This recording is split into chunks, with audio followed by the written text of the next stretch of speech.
I'm going live now. Okay, get that. Kembo na Zambia Mazulu.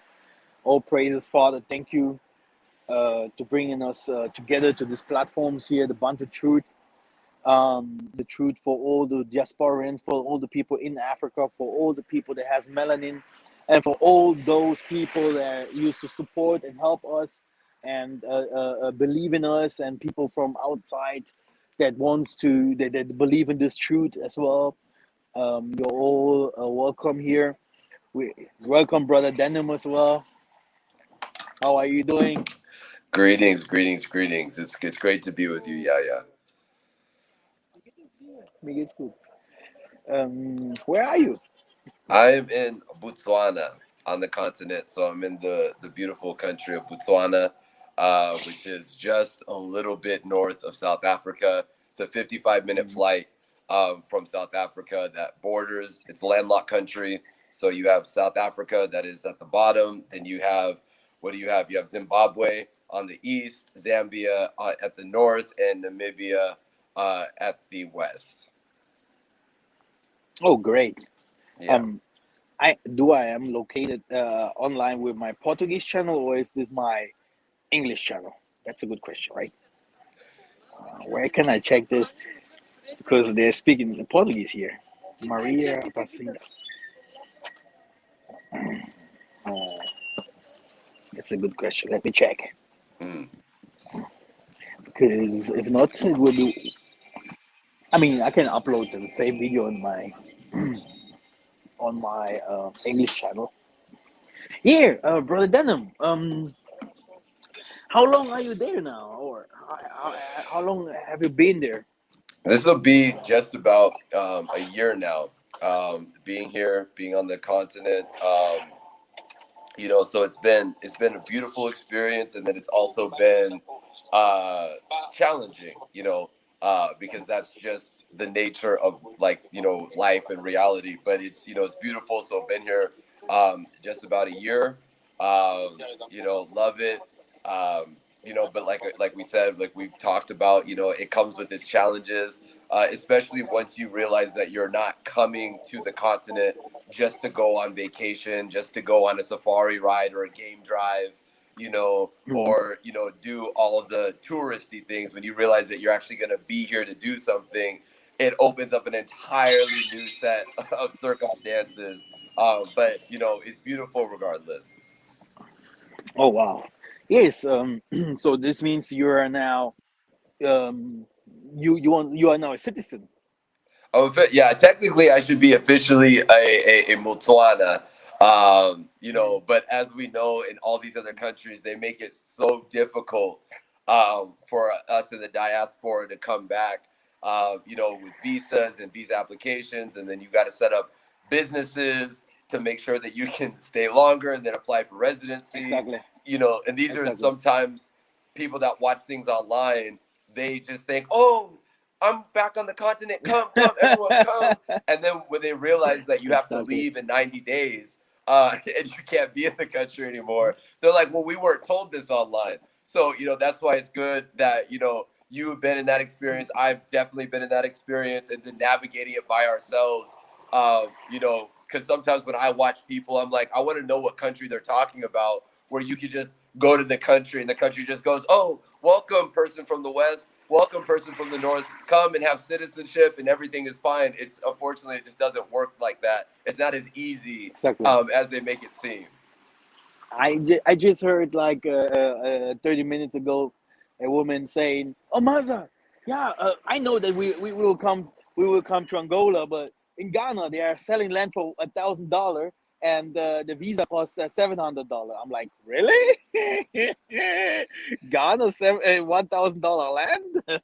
Yeah. So we the only thing is, they have some, it's a big marketing going on in Africa at the moment, and that's why I said, let us go to the first video and talking about all round on things, but Yeah. especially if this about the coming back to Africa, Mm. because is this oh, don't pick me, man.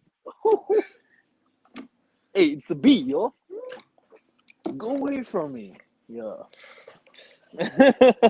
So good, all good. I hate bees. I don't know why. Good. But you like honey. Yeah, honey's good. It's the land of milk and honey. You see, The it land is. of This milk is and the honey in land. Africa. Do you ever like it? The thing is that we wants to talk about coming home, difficulties. Like I said, Ghana.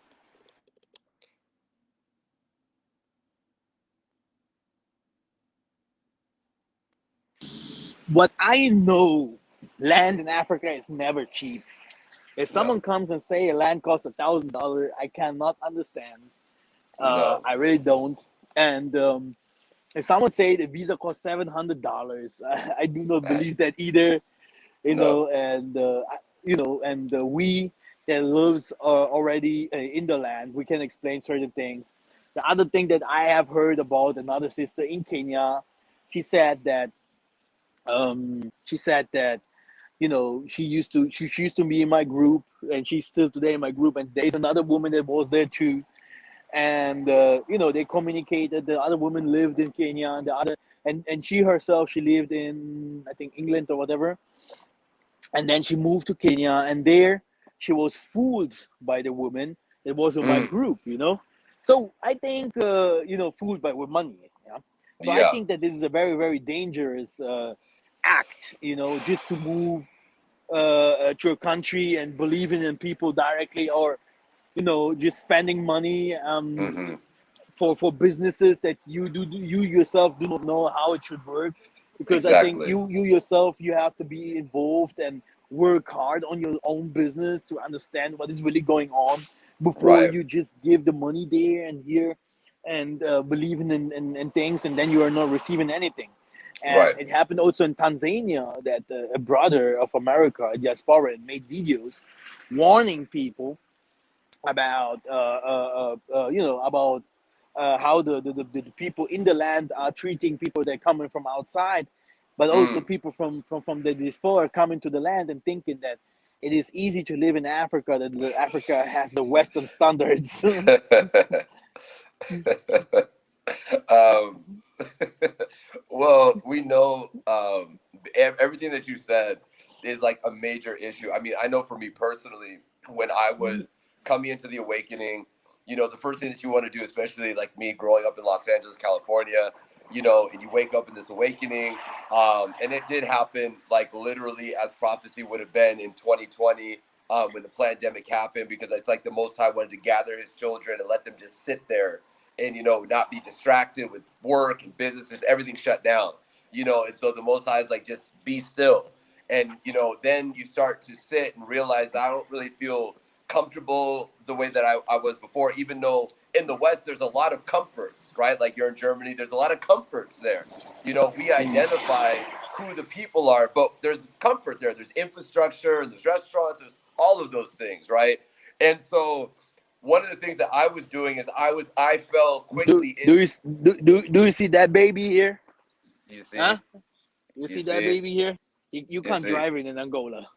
you Not know. with this. Not with these streets. There's people, there's that, and then here it's the potholes. So with the amount of potholes that are everywhere, you would blow your tire out and it'll be €1,000 just because you hit a pothole. You see, like it's not even worth it to drive here. So like for me, I just got like a big truck with big wheels, because I go to the farmland, I'm a farmer.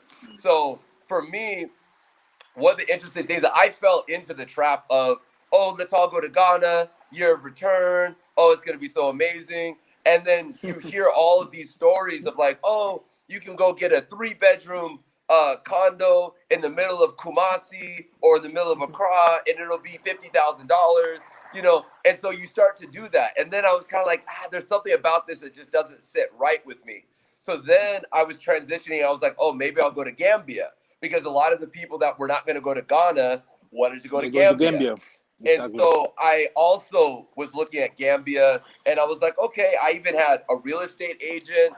I had an attorney there. I had made an offer on a house already. Like I was ready to go. And just in my spirit, as I was kind of getting ready, I was supposed to pull this trigger on actually sending the money over. I was like, but you don't really know if that's where you're supposed to be. And as I started searching my spirit more, it said, come here, come to Botswana. Now, the one thing I will say about the land, anyone that's listening, kings and queens, princes, princesses, the Muindu, nobody is selling land on the continent for $1,000.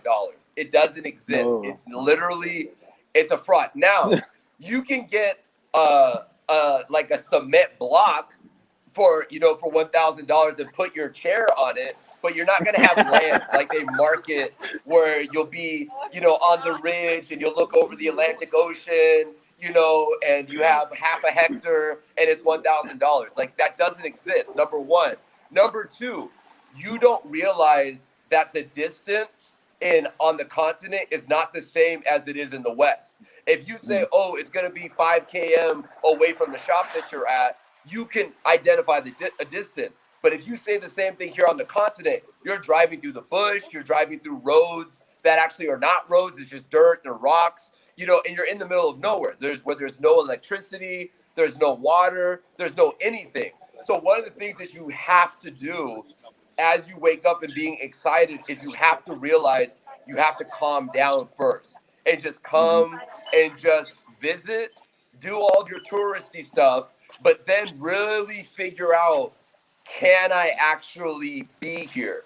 Because land, like here in Botswana, they have a 10-to-1 exchange rate on the US dollar. So they use the pula. So for every 10 pula, it's $1 US.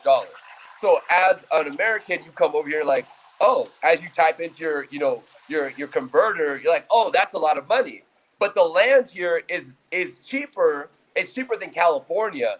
But for what they sell you, all these people online and all these people doing webinars and seminars and, YouTube videos and all these other things talking about how cheap it is, it's not as cheap as you think it is, because there's certain things where they get you with the cost. For example, your apartment can be very cheap, but then you have to pay a lot of money for electricity. You have to pay a lot of money for water. You have to pay a lot of money for certain food. So there's certain things that furniture, because they don't just have, you can't just walk into an IKEA, right, and just go in and grab, decent furniture. So there's certain things that our people need to understand before they come over here, which is why I stayed here in Botswana for like 3 months before I even said, okay, now I'm ready to start trying to understand the business and start to get into business. I just would wake up some days and just hang around the city. I would go and eat. I would go stay at a restaurant, or, maybe I would go up to where a bar area is, because bars are really big out here. So you just go, you can have a glass of wine, whatever. If you're not into that, that's your thing, whatever. Yeah, African people love drinking and partying. We love wine. They love wine, boy. They love wine. So I would just submit that to anybody that's doing that, to just be very cognizant and use discernment of the people that are telling you that you can come and just send them $1,000. Because I'm going through the visa application process right now. And at the end, for my visa application, for my 5-year permit and to get residency, it should be well over $1,000 USD, well over $1,000. And the process is like 6, 7, 8, 9 weeks. You're very smart. This is why we are in the same spirit, because you're for someone that comes from the West and is an actor entering into the business world, what is also very spiritual, I can tell you. Directly knowing that this is a process, the visa thing. It's not something that you will just get from one day to another, because it would be a wrong passport that you will receive, a wrong false residence. Because you have to go through different kinds of stages, because you know how it is in Africa. You have to feed this guy a little bit, and you have to feed another guy a little bit. So anybody that comes here and says that they don't want to have to pay for anything because they think that somehow it's dishonorable, you're coming to the wrong place, because it's literally impossible. If you're coming from the diaspora, it is impossible not to give somebody a little extra money, because what happens is, it's not like that on the West, where everything is just online and you submit it and you can follow the process of your paperwork. You have to be willing to go to the office every day, stand in line. We have people here just for the visa application that I pay through the lady that's doing mine, who has employees that go to the office at 3 o'clock in the morning to just get and be the first people in line for when the office opens at 8:30, just so that Exactly. they can get seen. You're in line for everything, for to go to the bank, to go to do everything. You're always in line, and that's why you need always people that know someone. And these Yes. people, you have to pay them, so you Yes. there's nothing for free. Okay, No. so these are things that people must know. And brother Denim, before we are going to also tell our people what is the best way to go if you're coming to Africa, etc., etc. Do you want to tell us a little bit about your, why you did come to Africa, or how did this happen? Yeah, honestly, it was a very spiritual thing. The Most High, I've known that the Most High has always walked with me in all the places. The one thing that's very interesting for me is that I was adopted. So I was adopted actually into a white family. And Oh wow. so what's interesting about this is that as I was growing up, you had these identity crises because they try to act like there are no differences between black and white. But then when you walk into a place, all eyes are on you, all these other things. And as I was getting older, I was having this yearning where I was like, I don't feel like this is where I'm supposed to be. It was like, they're great people, right? They allowed me to do certain things and all these other things. But I was like, I need to figure Oh out praises. who I am. I need to know who my mother was, all these other things. And so as I started searching for that, I found my mother. We connected, my birth mom. We You're connected missing a whole mine. different stories, How are you? stories for other days. But one thing that was very What? That's interesting good. was This that is so fit. when So fit. when the pandemic Yeah. happened, or when the pandemic happened in 2019 going to 2020, I realized that something about the world and everything felt very off. I've always been a big historian. I have a movie that I wrote about the Germany's Black Holocaust in Africa. I actually wrote a whole movie about it and a TV series about it and a short film about it, about Germany's Black Holocaust. And so I've always been big into our history. And so as I started kind of coming into myself and doing more lineage and understanding, like, what does it mean to be a Bukongo? What does it mean to be a Bantu? What does it mean? Like, what do these words mean? And so as you kind of sat there, so then I remember one day I was sitting there and I found this random YouTube video that said, like, Jesus Christ isn't real. And I was so offended. Like, I was like, how dare somebody put out Jesus Christ isn't real? And I just closed my laptop. And then I started reading it and watching it, and I was like, oh, look, here's in scriptures where you're going to Revelations 1:14 and 15. Then you're going to Daniel 7 and 9. Then, of course, like everyone, you go to Deuteronomy 28. And you see them, you're like, we're the only people that have fulfilled these things. So it's just a whole different eye opener. So, of course, from there, you fall directly from Christianity and you fall directly into the next diet Christianity, which is being a Hebrew Israelite. And a lot of people will be triggered by me saying that, but it's like we have to call it what it is. It's like a lighter version of Christianity. I, And so I then don't you, I don't want I don't want to stop you, but we as the Bantu, which means human, and Muntu, we have also problems with our the doctrine, because the Bantu movement is also like, people used to say it has a lot of Christianity into it, but the people would, what they do not understand is the Bantu has nothing to do with Christianity at all. right?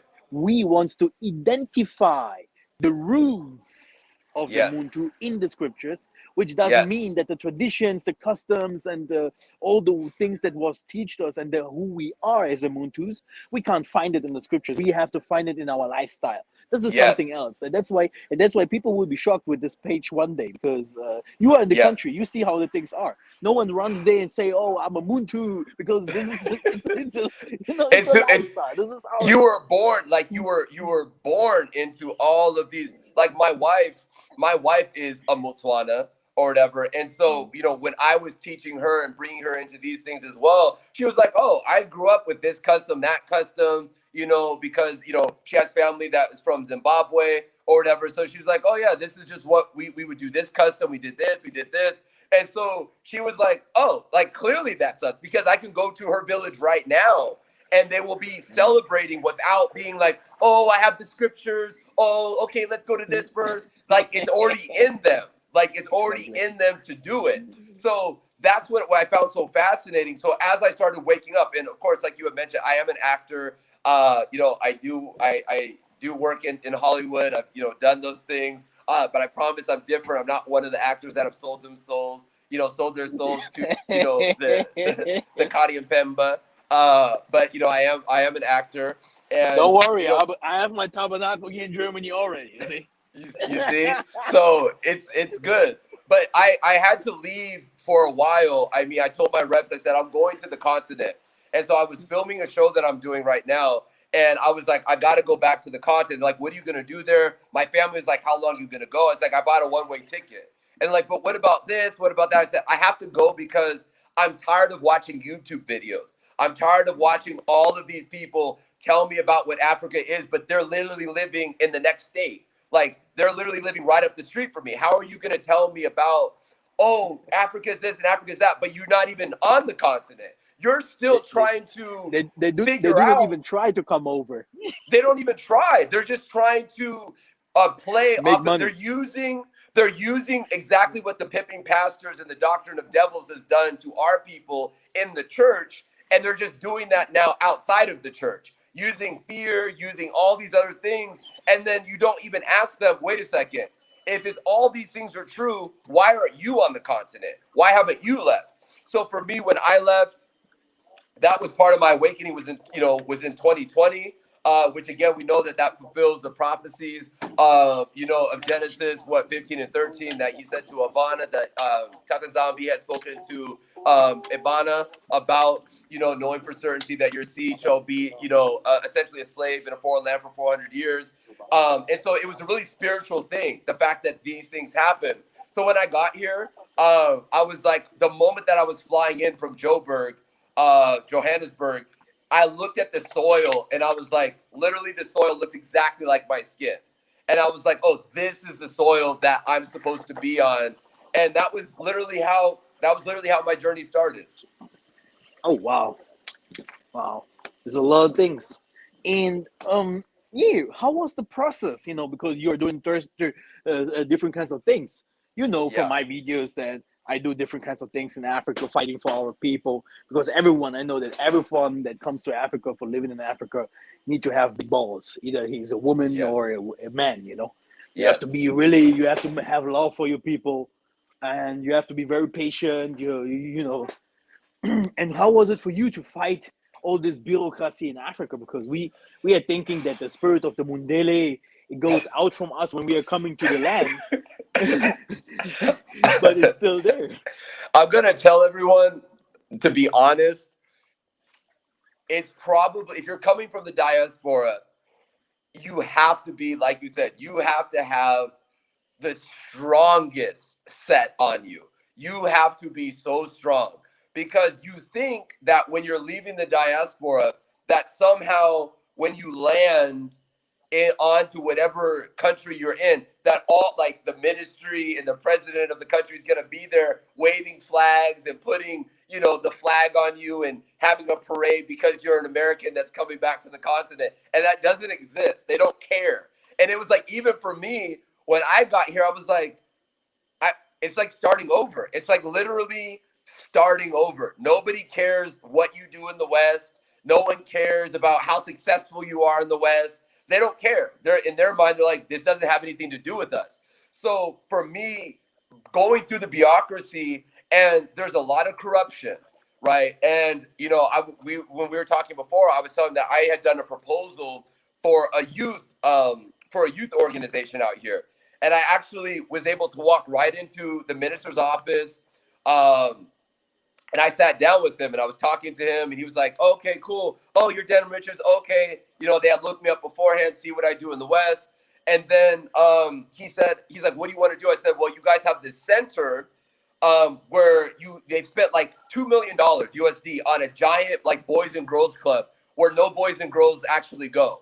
And so I said, I'd love to be able to turn this center into, a facility for the arts and for drama and this, that, and the third. So he said, okay, draw me up a proposal. Like, 15 pages, whatever. He said 2 pages, I did a 15 page. But on my spirit, as my team out here that I do, I didn't know anybody here.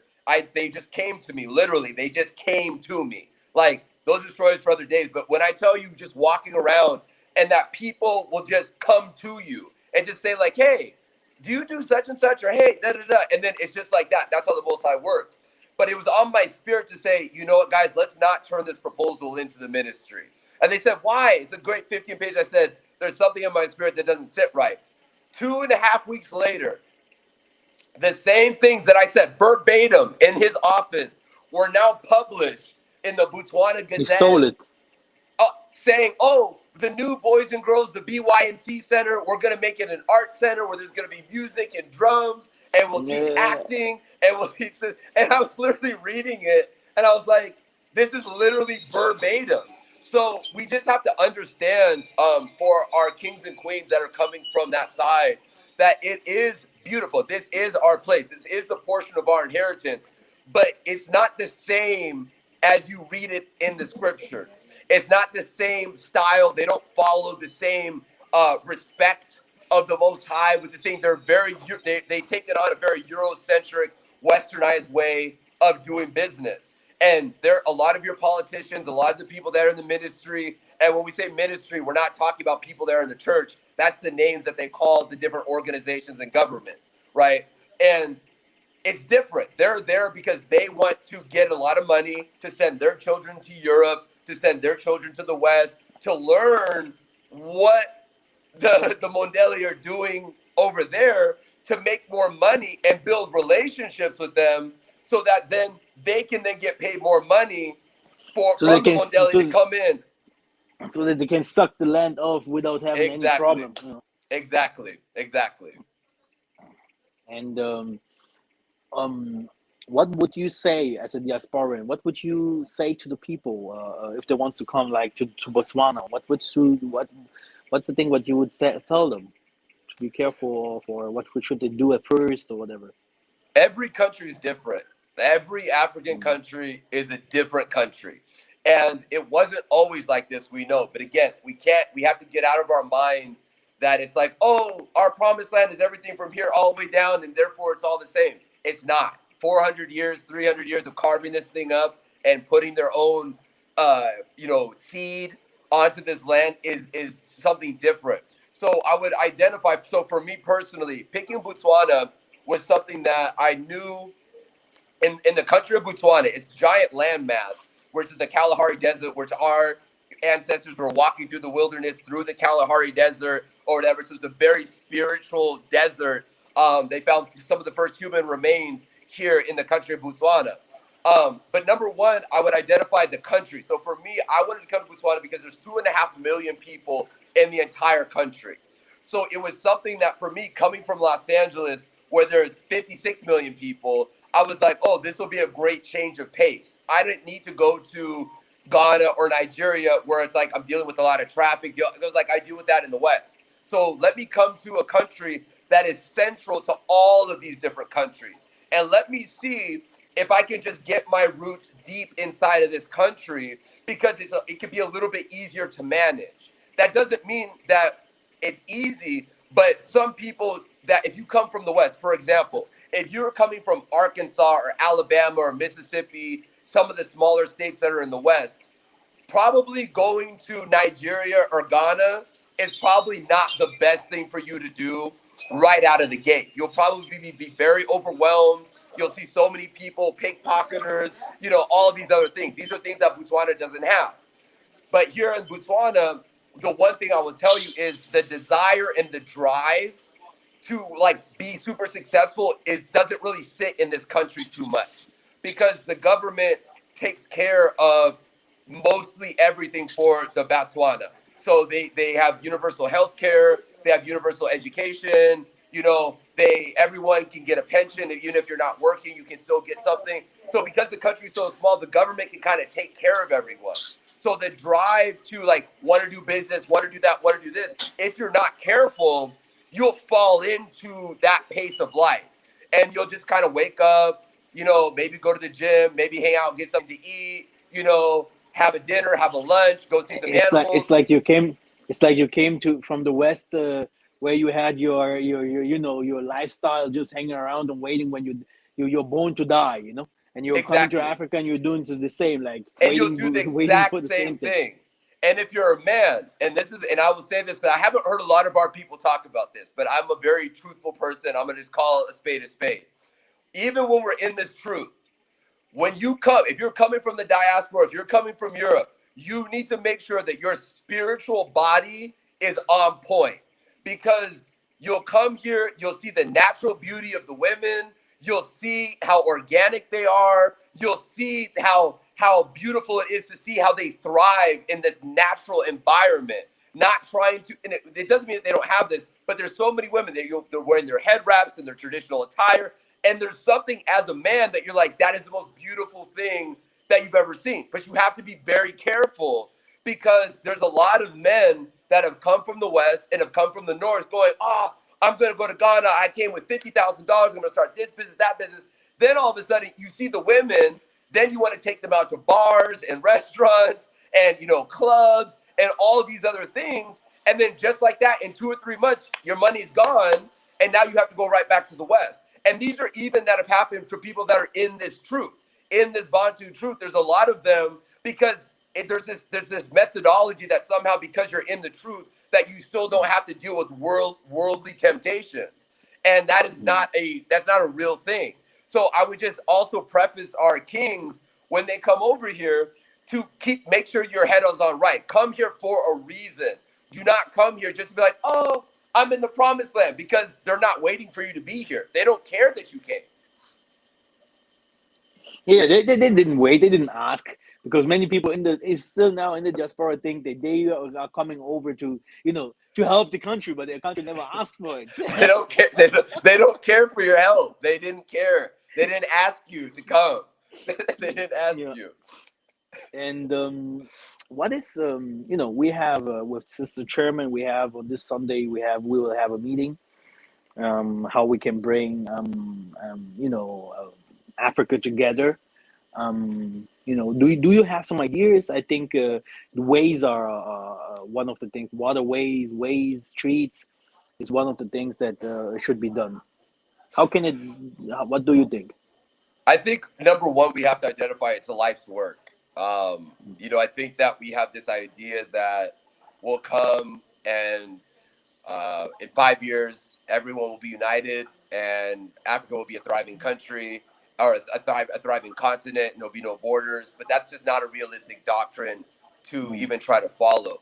So we have to identify that it's a life's work. I personally think that you need to have, I think that like a strategy. So for instance, my father was, a high level in the military when I got to know that side, because I was like, I need to understand why my brain is like this. So he was high level in the military. So he always, his part of his job was like thinking 1, 2, 3, 4, 5 steps ahead, being very strategic. And that's how my brain works.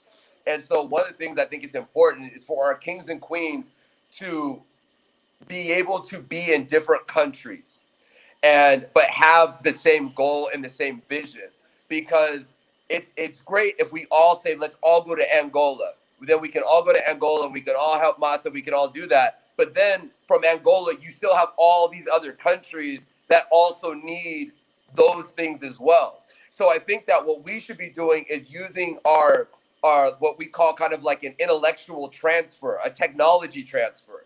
Because here on the continent, the people already have the spirituality. And in the West, they have the education as far as because they grew up in the white system. They grew up in the colonial system. It's on average, it's strange in the West if you go to work and you see more than 2, 3, 4, 5 black people, right? Like that's foreign. For me in the job that I'm in, I'm the only black person on the show that I'm on, right? So it's rare to see that. Whereas here, it's the complete opposite. And so I say that just because we have to identify and understand that you need to know why you're coming here. Is it to come to agriculture? Is it to come live, to just to sleep around, to finding women, to finding a man? You see, and a lot of us in the diaspora, that's what they're thinking. Oh, when you come, everybody here, they're all for the Most High, and they're all screaming out for Tata Zambi, and you're like, that's not actually happening. Like they actually say God and Jesus more here than they do in the West. They don't care. They don't care. Even they say God and Jesus, they care about money more. They don't care about. They care about money far more than that. So I would say to everyone, identify why you're coming and focus on that one thing. Don't look at somebody else and go, oh, he's doing solar. He's making a lot of money. Okay, I'll just drop my shovel and now I'll go do solar. But we still have this mindset where we still don't trust each other and we still are not willing to rely on each other to build. So this is creating this individualism, which was never part of our culture originally, but it was what we learned from the West, which is like, oh, if you're the only person in your business, you're successful. If you're the first, you're the best. And here you really have to be able to find people that you don't give them, like we were talking about this before, don't give them a lot of responsibility, but give them a little bit. You can't do everything by yourself, but identify. For example, Yes. I'm doing agriculture here. So I knew for agriculture, I need land. Okay, well, land, what they don't tell you, all of these people on YouTube, all these people that have these seminars, that just because you say get land, not all the land, some things they have what they call tribal land, which means that someone from the diaspora cannot buy that tribal land because it's tribal land. So there's certain places that they have designated that you could buy land. Now, of course, stories for other days, there are ways to go around to buy the tribal land and to do all these other things, but those are stories for other days. But you have to The problem, I don't want to stop you. The thing is that the white people that does those things, they mostly fall to the trap. And in the beginning, they if they know like what I told you, right? If they go and look at the satellite, what is down there in the earth before coming to the earth and buying land, right? But if it is tribal land and they buy it, what happens after that? They die very, very fast. They're in Angola. All of them died. The one of the streets that goes to these mountains, it's a German woman that created the street. Not 2 years later, she died. The other guy, he made a bridge. Yes, there are certain things. There are waters that you can't touch. Not even as a indigenous people. If I go to Banza Congo, before I go swim to a water or drink from the water, you have to tell to the ancestors from this village. First, you have to tell them, hey, this water, can I go into this forest? Yeah. And I need to have permission. Ignore those things. Exactly. Yeah, you have to be granted permission. And you can even watch, there's so many different documentaries about just in Congo and DRC about certain places where they'll be driving off these things and they have to pull over and they have to go to the village and ask the elders for permission because they have to do a certain prayer. They have to do a certain calling to allow the people passage. Otherwise, you'll fall over into the ocean, the river. Like people don't realize how many dead bodies are in that river. Like there's tens of thousands, hundreds of thousands of bodies that are just in that river in Congo. So you have to understand that, like you're saying, that there's certain spiritual things that you cannot do. And you have to come and not try to come and say, oh, I'm going to take over everything. You still have to respect the laws of the land. They do not care that you're coming from the West. They're uninterested because, like we just said, they didn't ask for you to come. As a matter of fact, you left where you are because you wanted to go where they are. So you need to be patient. As a matter of fact, you're coming over to making land, to having land, to make your life there. You're running away, actually. Exactly. And did you saw the people from South Africa, white people leaving their farmlands, but they're not leaving. They're not leaving Africa, but they're leaving South Africa because of the farmlands that they have destroyed with the chemical products. Yes. And there's the whole world. There's 1,600 on one website. Over 1,600 farmlands that are up for sale in South Africa. And you know it very good because you have a lot of friends over there.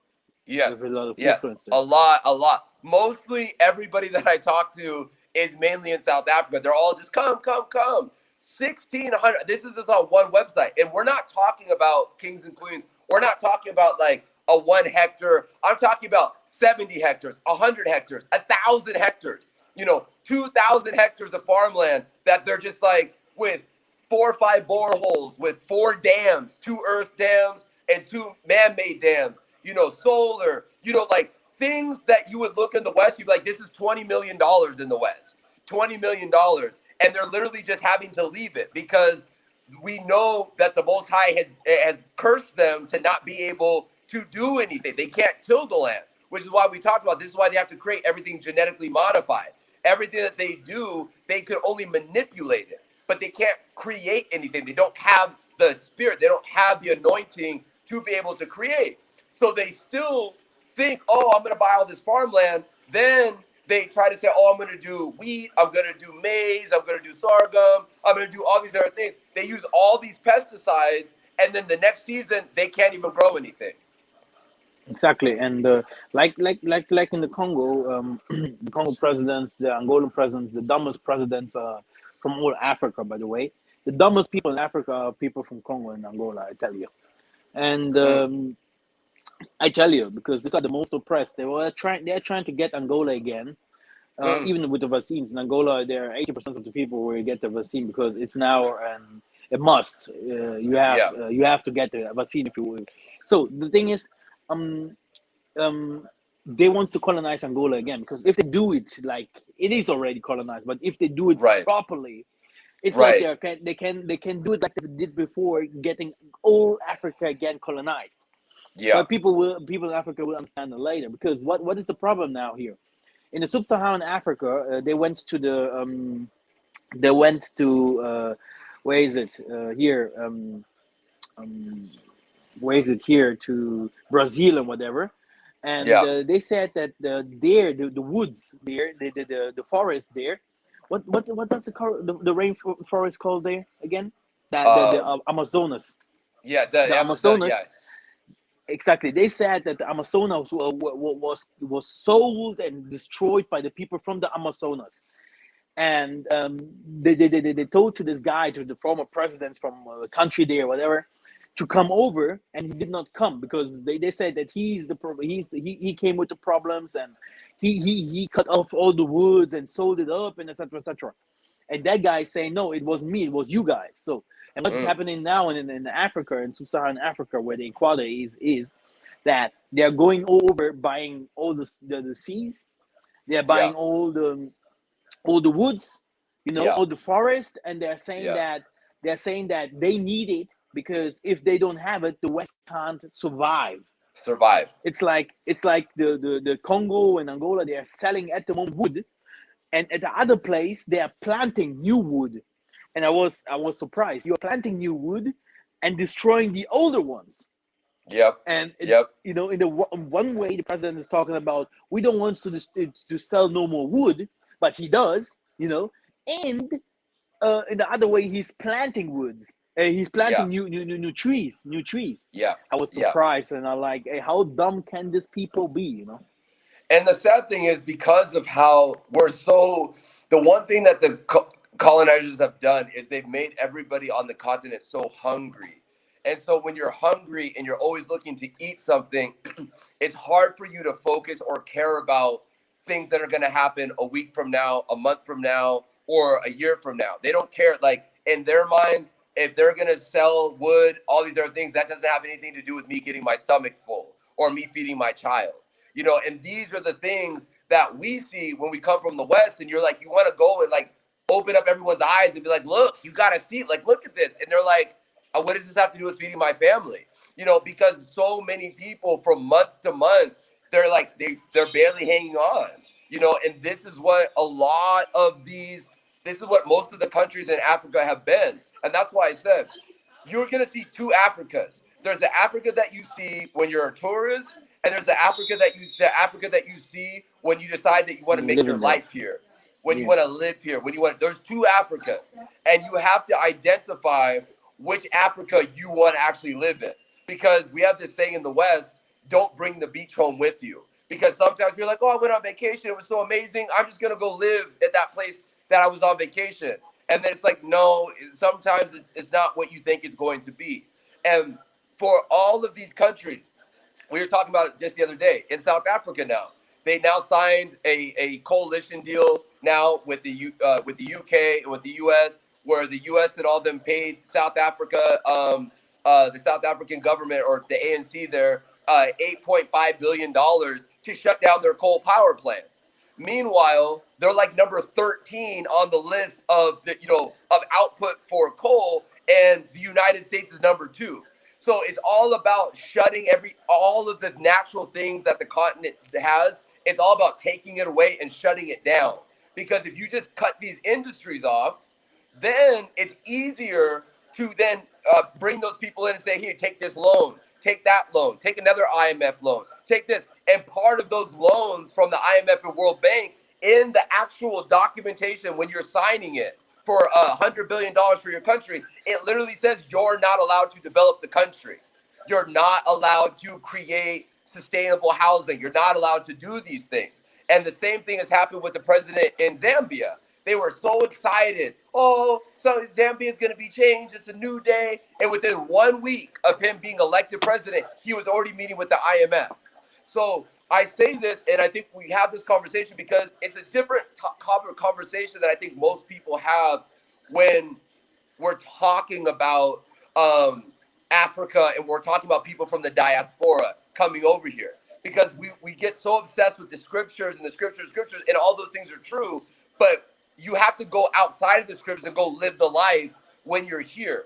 And you have to really understand the political nature and what all of these countries are trying to do. They're continuously selling land, selling their natural resources to the UK, to the West, because if the UK and the West, as you just said, do not have it, they literally cannot survive. They literally cannot survive. They only can survive based on everything that they have here on the continent. Yes, all praises. The vision that I saw was that many Chinese, because also always if I left Angola, I don't know how to explain. You can see 5 black people or 6.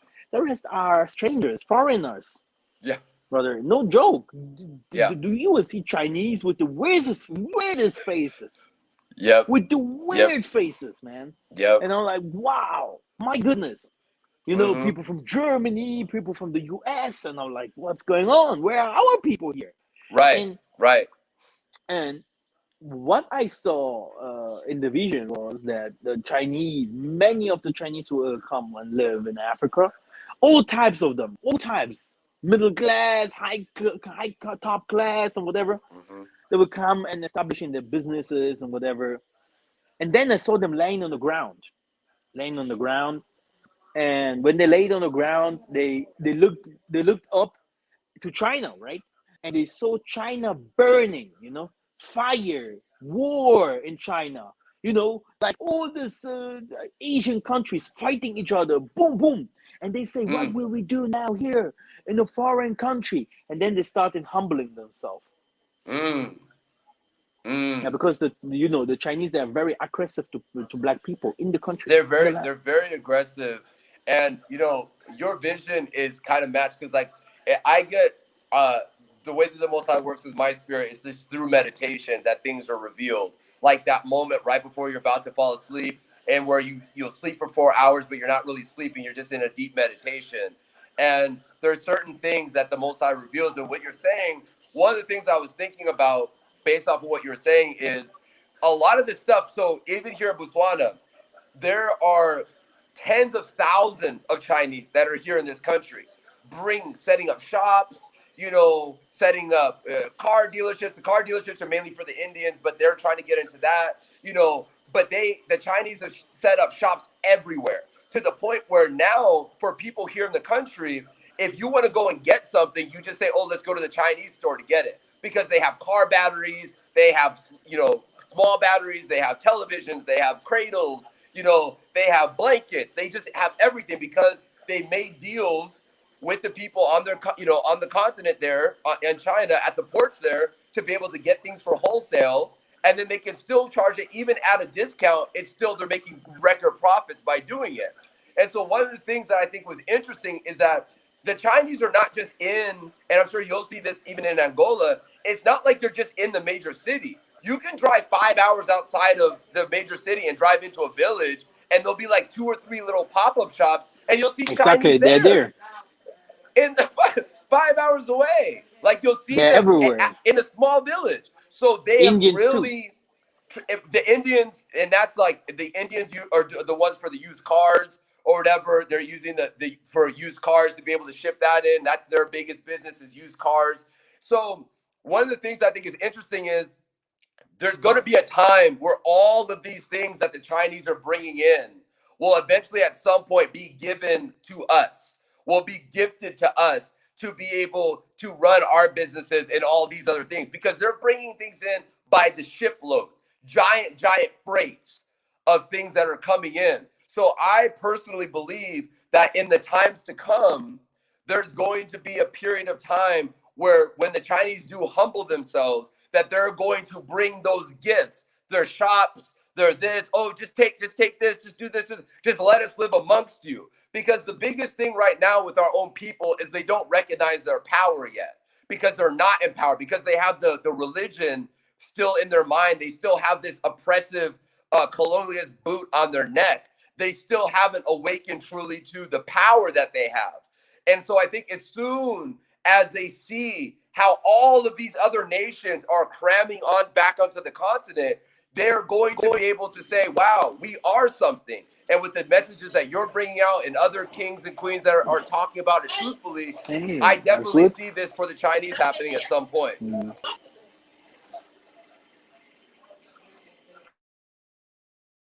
Go ahead, yeah. So, for me, I think personally, I would also just submit to the kings and queens is that there's a lot of, obviously you come to Africa, there's a lot of Black people, obviously, but do not be surprised when you go into a lot of shops and you see Indians and you see Chinese. For example, when I was like, oh, I want to go get furniture, you can pay what the equivalent of, $300 for a couch, which would be in the West. But then because they had to import it here to the continent, what you would be paying in the West would be $300. Here, you're paying it for $500. So if you don't want to pay $500, you have to go to the Chinese shop and you can get the same couch for $150. So I say that because you have to be very strategic. You can't come over here in this mindset and go, I'm Black and we're only going to shop at Black-owned businesses and this, and third. Because the reality of it is there's not that many Black-owned businesses here on the continent.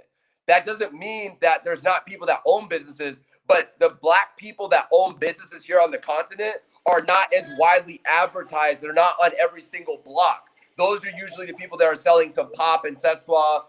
They're doing one or two things or whatever on the street. But the Chinese and the Indians have really cornered the market on how to work together, where it's like, okay, cool, you guys do this, we do this over here, and then us, the Bantu, we then become their employers and their employees even in our own country. Exactly. Very good. Yeah, brother Denham. I think we're going to 1 hour now.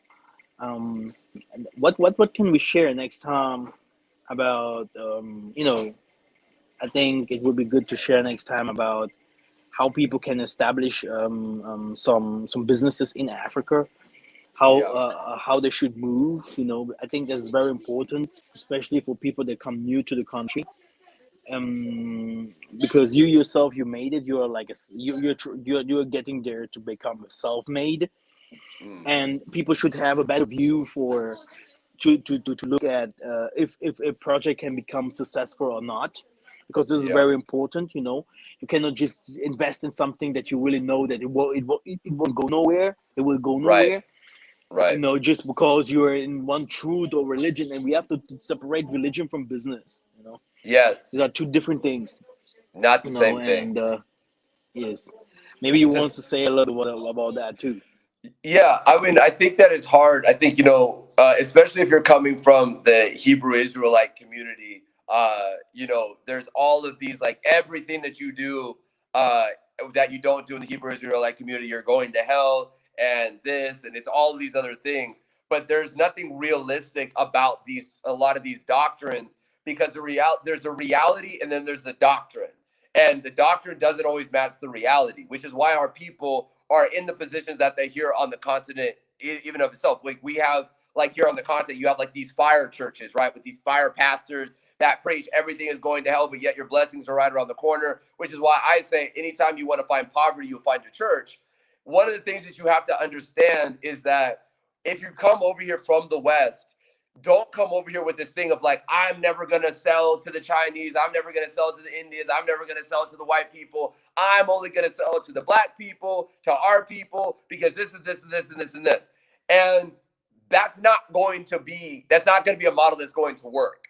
I'm just being honest with you, because you'll realize that those are the people that are in the country that want to spend the money to go and do it, because they've been here for 50 years, 100 years. So they have the money, they have the capital to continue to buy into your restaurant. That doesn't mean that the people here can't afford to go to restaurants, but you have to get out of this model where it's like, I just can't deal with any other nation, and it has to be just my people. And if it's not my people, well, then to hell with it. But the reality of it is, when you start that business, like for instance, like Masa knows, if he's in the fishing business, his fish, you don't care about if your fish are getting sold to a Bantu, if they're getting sold to a Chinese, if they're getting sold to an Indian, if they're getting what? The fish is getting sold, right? Like, that's the thing. And that's the reality that I think a lot of our people have to identify, because the businesses that you might want to set up might not match the economic standing of the people, of our people in the country. That's something that you have to think about as well. If you come and say, oh, I want to create a fine dining restaurant, how many people, depending on what country you're in, how many of our people are going to be able to afford to go into that fine dining? Chances are, I'll give you one last example. There is a zoo, like kind of like a children's petting zoo here. And my wife and I went to this petting zoo just to kind of see it and look at it. But when we were at this petting zoo, we were the only black people in this petting zoo in the middle of this village. Everybody else was white and they were Indian. But the owner of it was a multana, but there was nobody else there. So I say that to say that if you try to use this doctrine of religion where it's like, oh, it's our people or it's no people, it's going to be no people. And as quickly as you decided to think about the idea for your business is as quickly as your business will fail. Exactly.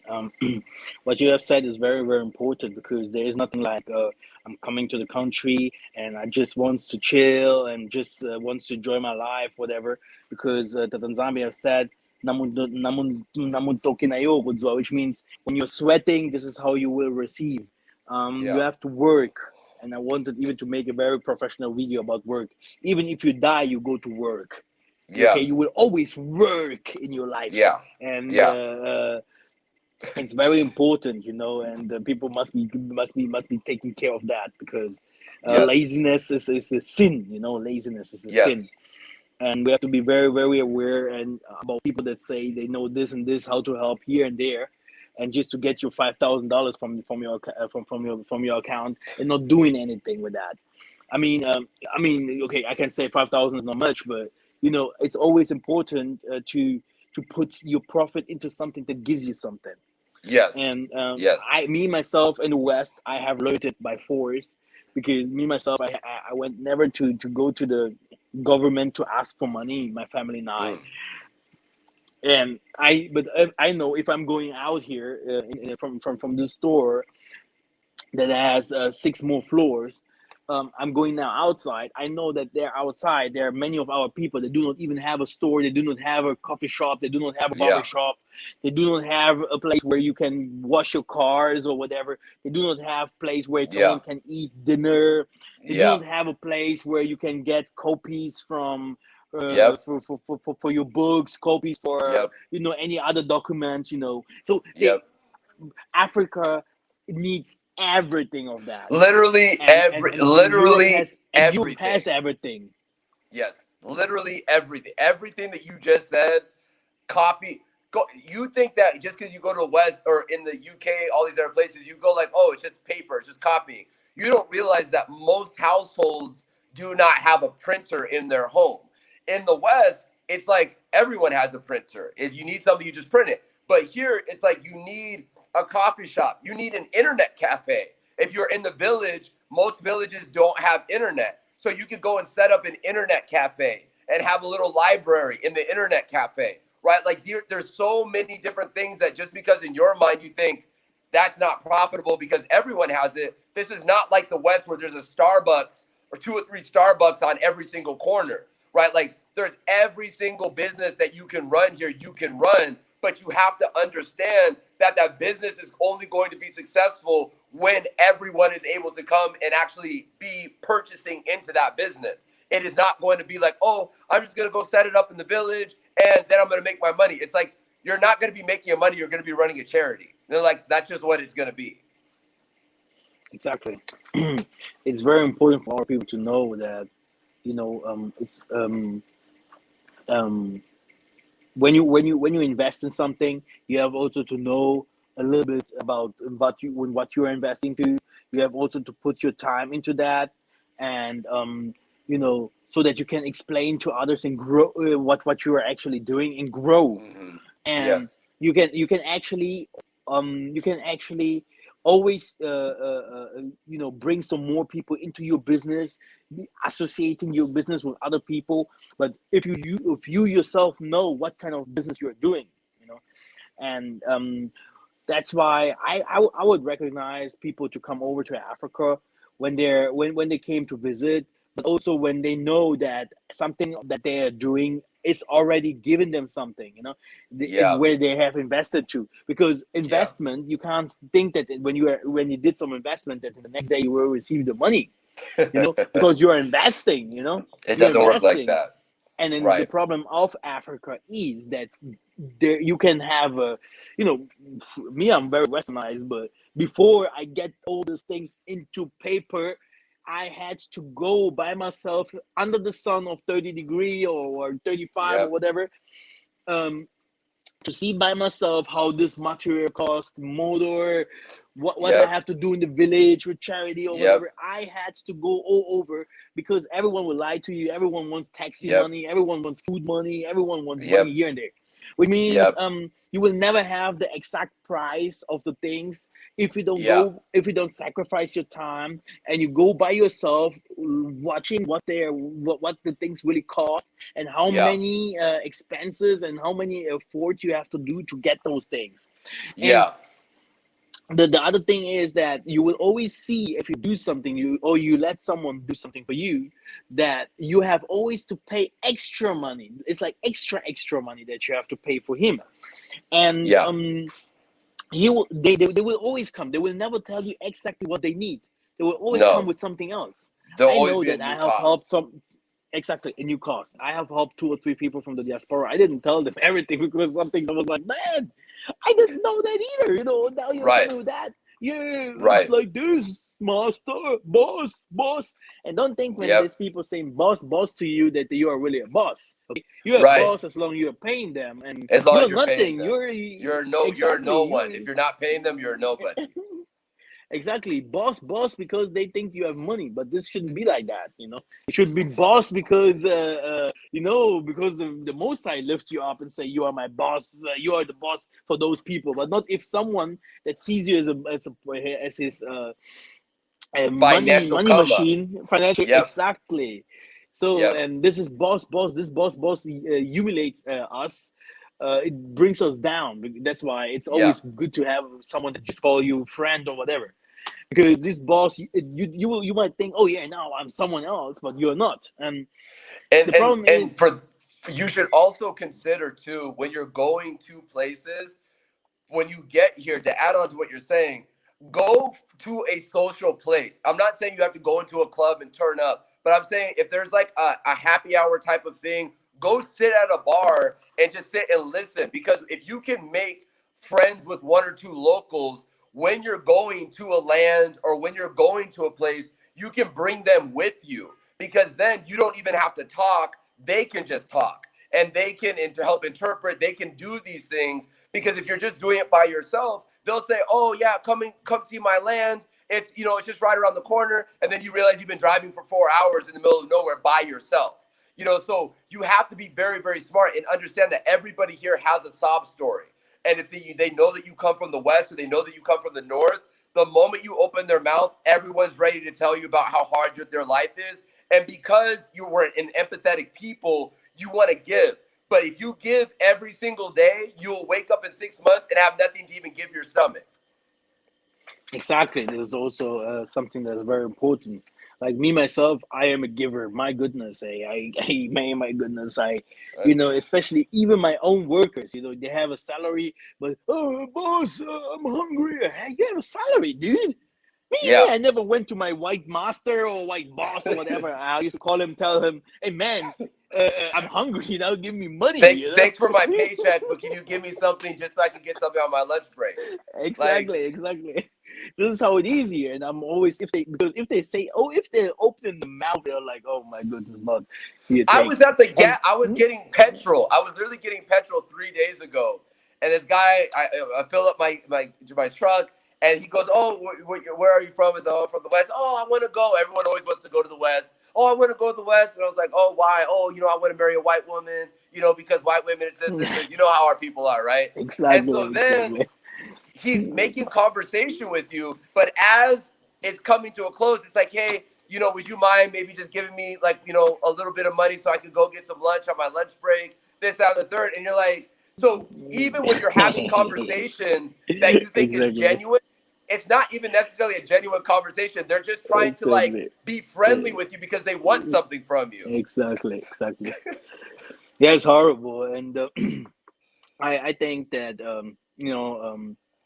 we are on the right path. Mm, 2022 will be the business year for the black diasporans in Africa. mm, There are certain things that I said already. I don't want to open up here, but they should look at the lifestyle of the people in Europe, how they're getting their things. Their things are yeah, produced somewhere, and this is how, in the same way, we can also get this productions e- in our countries. I don't exactly. want to open up because it's easier than and It's easier than they make it seem. exactly. So normally it's about that what you're selling. You can go ahead. You can see in Africa, people people selling water and they're living with the for the water that they are selling their whole life. Okay, Yeah, because people need a daily water. Okay, yeah, this is how it is. yeah. You Clean give water. something to the They need the clean water. Absolutely. exactly. You sell something that people needs. You will always have income because of that. Very easy. And you can move. There's a guy here, even in Botswana, who has a quesadilla stand.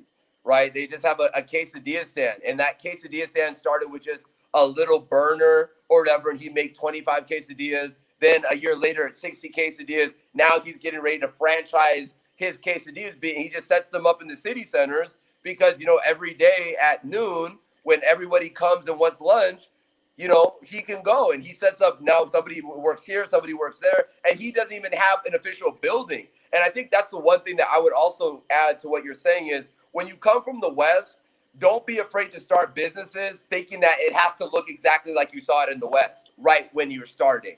Like, don't think that, oh, I want to start this, but I don't have my office space yet, and I don't have this, I don't have that. Most people here that have businesses have them like in the back corner of their house, right? Like, it's not the same thing. Places you can go and rent cars from, you literally go to someone's house and go into their office in the back, and that's where they're renting cars from. They're not going to like an Exactly. Enterprise or an Avis, So don't be discouraged when you come over here and go, man, it's a little bit more expensive than I thought. I don't have the money to then go and get an office building and spend $700-800 USD a month.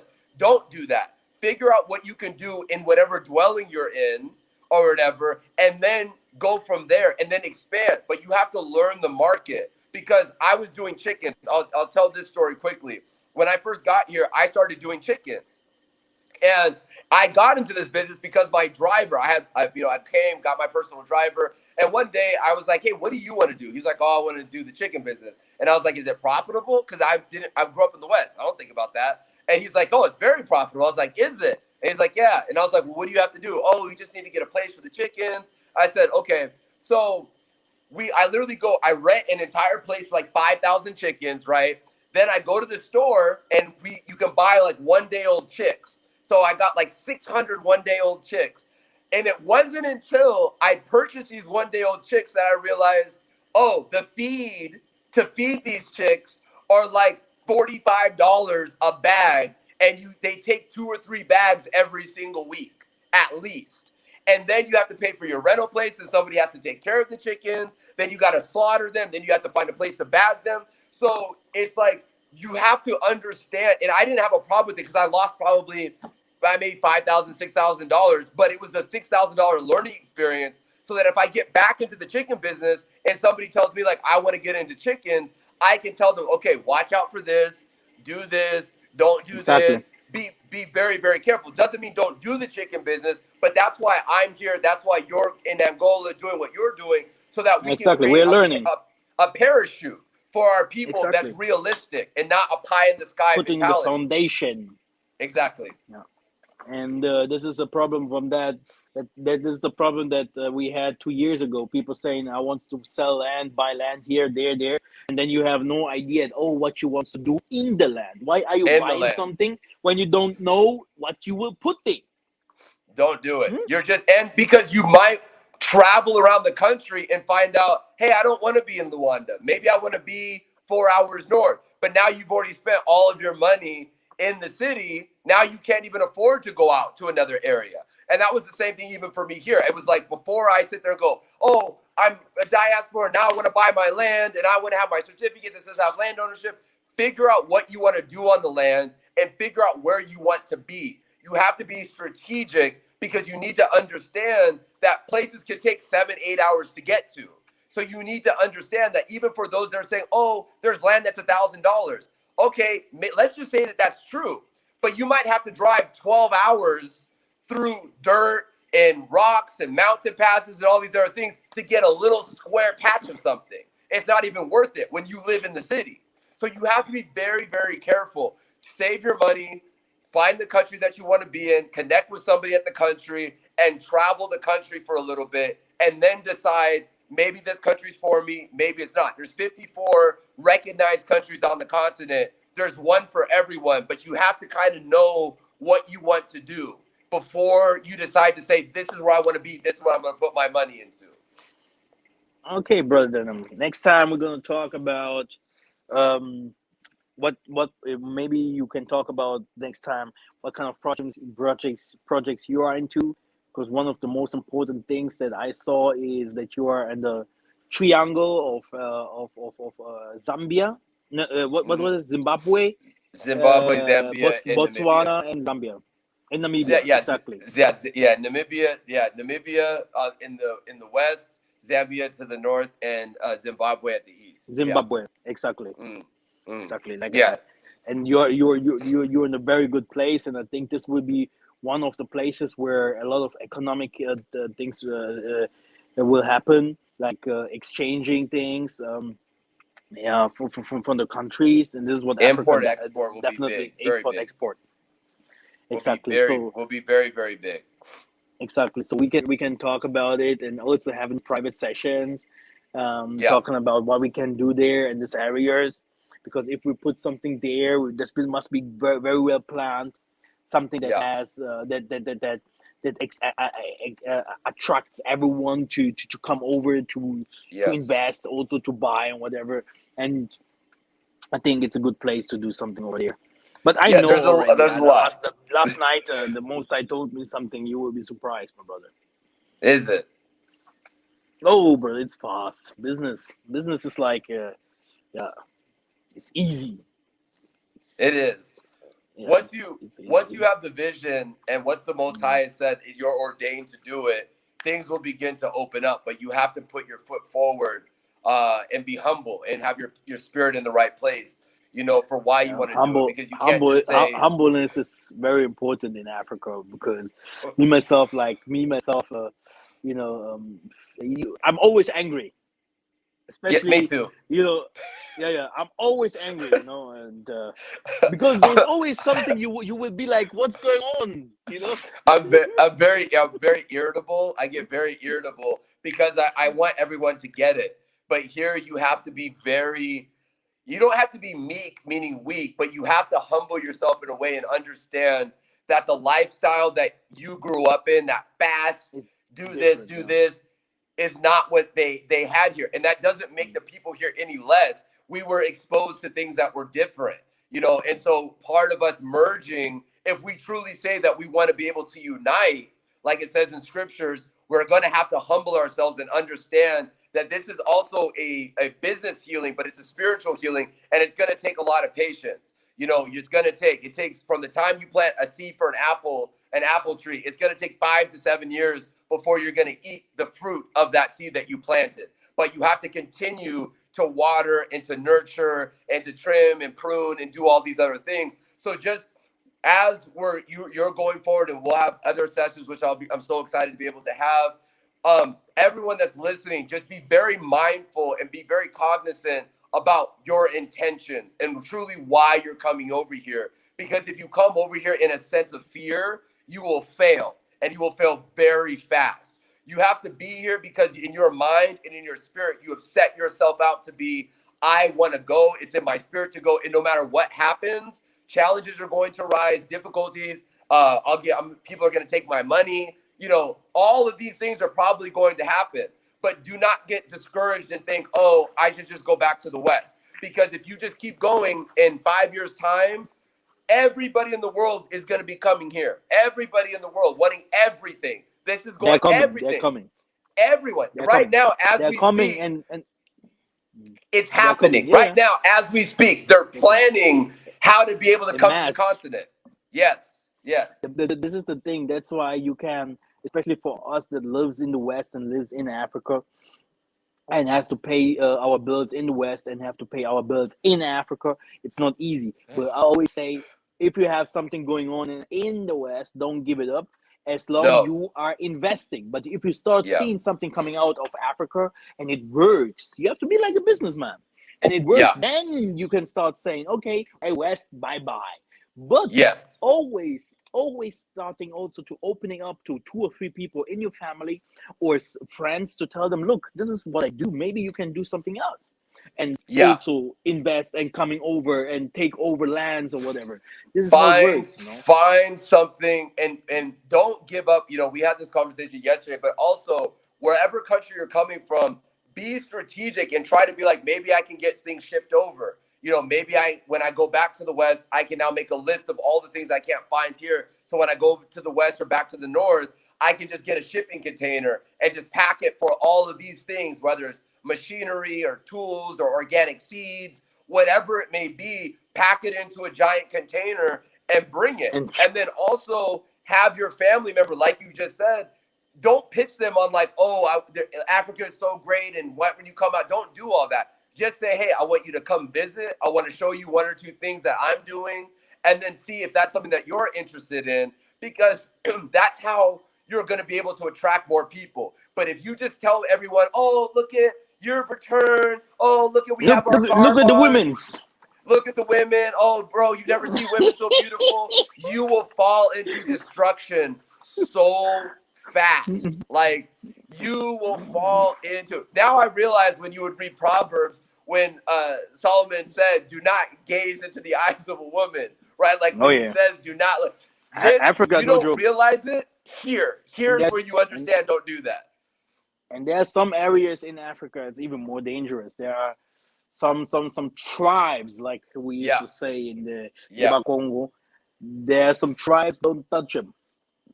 Don't even go near him. Don't even go near him. And see, and a lot of those tribes are in Zimbabwe or whatever, because I know. I don't know.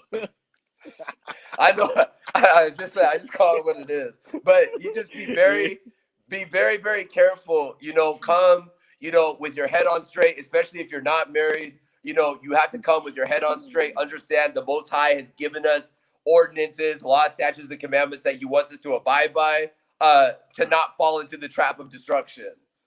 Especially the we as a diasporan, the mans that only saw the white chicken, you know, they will be like, man, this is a paradise here. And that's the problem is then you wish that you were in the world here, but not in the world over there. And now you're awakened and that time's done. So you have to be you have to understand that, you know, it just is what it is. We have the people on the continent, they're beautiful. They have beautiful spirits. It's our job from the diaspora to come with a mind that is right and a mind that is not there to do what the white people do. And I'll say this, I've said this multiple times. A lot of our people are not upset at what the white people have done. They're upset the fact that they weren't the white people that were doing it to our people. They want to be in that position to do that to our people. And that's why now, as the Most High has been elevating certain people, we have to use a high level of discernment to ask the questions. When you're saying, hey, go buy land here, ask them, did they buy land there? Ask them, did you go to this country? Ask them these questions. Don't fall into this religion doctrine where you don't question the authority, because this is how you will be led astray. Oh, if we all get, several people, we can all get a house together. We can all but what happens if I don't know you? This doesn't work. It doesn't work. Your son will leave the house to take a woman and to create a family. So how can you live in a partnership with 5-6 people in the house or whatever? You can't. You cannot do it. You're to cleave to one another in your own house. And whatever household you have, that's what you're to build. That's why here they still do it in the village. I had to do that with my wife, where they literally they bring the wife to the home in the village. Village. There's still traditions that you have to abide by. They still do lobola, whatever. They still do lobola. They still do negotiations or whatever, like where you still have to do it. And if you're not from there and you find a wife here, you have to find a representation to represent you to the family or whatever, because they don't care. They will not bless you or whatever, and they will not bless the marriage if you don't follow these customs. So this Western mentality that, we'll just all come and we'll all get a big thing, they will not approve of that, because they're going to say, I'm not going to give my wife, my daughter over to you for her to go live in a bedroom because you want to be cheaper.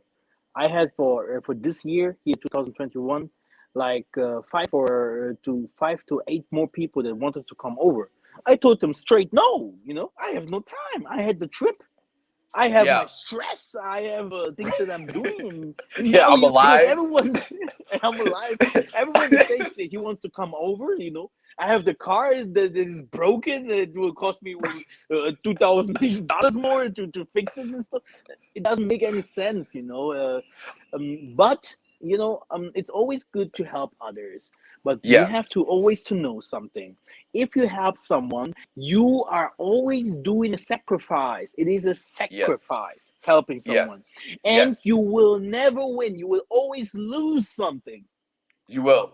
And you can't, what you're losing, you can't get that back. Whatever you lost, especially time, you cannot get the time back. And in your day where you need money, you can't go to them and say, hey, that money that I helped you with, I need that back. They'll close the door on you or just not answer your phone call. Then you're not helping. Then you're trying to destroy. Because helping is like you're doing it something from your heart, and you don't need anything. You don't take anything. Exactly. Even if you take 1,000 or 2,000, but the help must be more than the profit.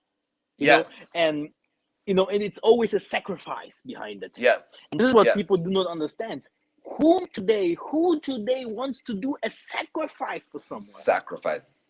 Who wants to sacrifice their comforts? Who wants to sacrifice their way of living? His ideas. Who wants to sacrifice their ideas? Yes. And he gives you his plans. Who's willing to trust and to submit? We talked about this the other day, especially for our kings. When you come over, you're the leader of your family, and nobody says that you're not a leader. But there's going to be certain people that are in certain positions that you don't know how to do. So you have to be willing to submit yourself under that so that you can understand how to do that. For example, here, I had somebody that even said beforehand, I was doing a space or whatever. Like I said, most of the people that I talk to and follow me are in South Africa. And we were talking about agriculture. And she even said, she's like, it's interesting. She's like, in my tribe, the Zulu tribe, what you would have to do before, if you wanted land or if you wanted this, you had to come and be an apprentice first. Then, as you're an apprentice, you learn how to do the cows, you learn how to do the sheep, you learn how to do that. Then when your apprenticeship was done, they would give you a little piece of land and then 1 or 2 goats and a couple of cows so that you could then start. It was a technology transfer. It wasn't just, I'm here now, give me all these things, because it doesn't work like that. So until you're in a position where you can come over here and stay here long enough to start something. You don't have to come over here full time, like you said. You can go to the West for 6 months, come back this side, but you have to be able to be here long enough to begin to put roots in the ground.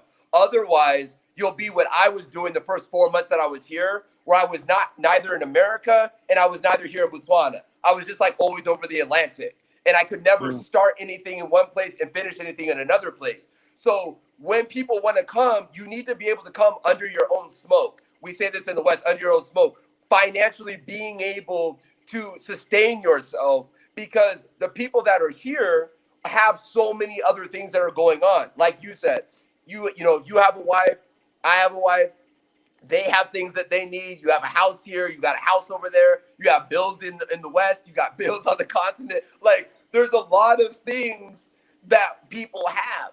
And so you have to be willing to sacrifice and understand, okay, if I come over here, this is what I'm going to do. I am going to help this person be able to do, because I don't know how to do it. And this person's been here longer than I've been here. So let me just submit myself to him and trusting the things that he's going to say, because we're quick to do that when it's a white person that does it. We're quick to do that with all the other nations. But when it's our people, we've been so indoctrinated to think as though we can't trust each other. Therefore, we just say, you know what? I don't want to have anything to do with that. I'm just going to go off by myself. So that's why I think that the idea that then when somebody says, oh, let's just all live together in one house, how are we going to do that? We can't even all talk together on a WhatsApp group and even talk about anything and agree, let alone when we're sharing bills, when we're sharing rooms, sharing bathrooms. That it's just never going to work. Be very, very realistic. What is with the people that doesn't have so much money? Like, let's say a 5,000, you must have a $5,000 to $10,000 if you wants to relocate, whatever. I don't know what other people think, but you need a little bit money, you know. But what is with those people that doesn't have so much? How can they make it in Africa? I think that's the hardest thing. I think one of the things that you have to understand is the financial difference from it is being in the West, right? So you, in my personal opinion, I would personally say you need to have at least $10,000. But I would say if you're a family, try to be closer to the 20,000. And I don't say this so that it's fear. I say this because I don't want you to be deceived. I'm so tired of watching people on YouTube deceiving our people, and then they come over here and they don't even have a plane ticket to get back home. So what I would say is you need to have a little bit of money, but this is what you can do. There's a sacrifice. You might not be able to be in an Airbnb. You're not going to be able to stay in the Hilton, but you can stay in a guest house. They have guest houses like where I am in Botswana. They have guest houses that you can stay in for $30 a night, $30 US a night. So if you want to, you have to understand, if I'm going to go to Africa and I'm like, oh, I'm going to go to Angola for $5,000. You have to understand who's feeding you. You still have to go to restaurants on average. If you're staying in a guest house, they have no kitchen. So you still have to go to restaurants. You have to feed yourself. You have all these other things. So what I would respectfully say is that when you're over here, try to start something online in the West. Try to find something in the West. I see that. Try to find something in the West that you can do online that you'll be able to do here on the continent. Because when you go and get a job here, for instance, I'll give everybody an example. The grocery store tellers here on the continent for 1 month in the country in Botswana, they make $150 a month. If you're in the West, you're sitting there going, I would never work for anybody for $150 a month. This is what these people get up to do for 12 hours a day, and they don't get paid overtime. So I would say the best thing for you to do is start an online business. Start something. Don't be an influencer where you go around and take pictures of the animals. I'm saying something legitimate that you can do online that will help you, because you're not going to be able to stay here for long enough, especially if you go to places like Angola, if you go to Nigeria, Ghana, it's more expensive than it is. It's horrible here in Botswana. In Angola, the sisters, they're like, wow, it's so expensive. I say, that's New York here. It's New York. It is. Exactly. It's like literally being in New York. So that's why I tell everybody, when you say I want to go and buy land, I want to go and buy this, understand that all of these things cost money. And because you're not a citizen, you can't just rock up and get a loan from the bank. You have to be on cash. You got to be cash only. So you can't just say, oh, I'm going to go to the bank and I'm just going to go and get a loan from the bank and they're good. No, it doesn't work like that. You're Is not there a citizen. is there a way to for people that doesn't have so much? Is there a way for them? Do they have a chance if they really wants to relocate? I honestly, I think I'm scared to, I don't want to say no because I think the Most High makes a way at everything. But I do think that we'll do a great disservice to ourselves thinking that it's cheaper to be here than it is anywhere else. And I only say that because But what is everything with that Ghana? Ghana is saying that they are giving houses for thousands and their citizenship for $700.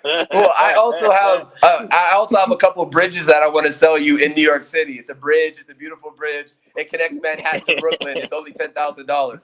But that's the thing is that you have to be very realistic, and that's why I said anybody that leads with fear to say, "Oh, come, oh, only trust Denham because he's in Botswana, and so he's saying that Babylon's gonna fall and it's gonna be a firebomb. I got to get there." So then, what does that do? It makes you feel like I have to control you. And now that's what everybody wants. See, a lot of our people want to be the controlling mechanism for our liberation, for our spiritual liberation, which is the same thing that the church was doing beforehand. And so I would say respectfully, do two things. Make 2 trips to Africa. Come to visit so that you can see what it looks like.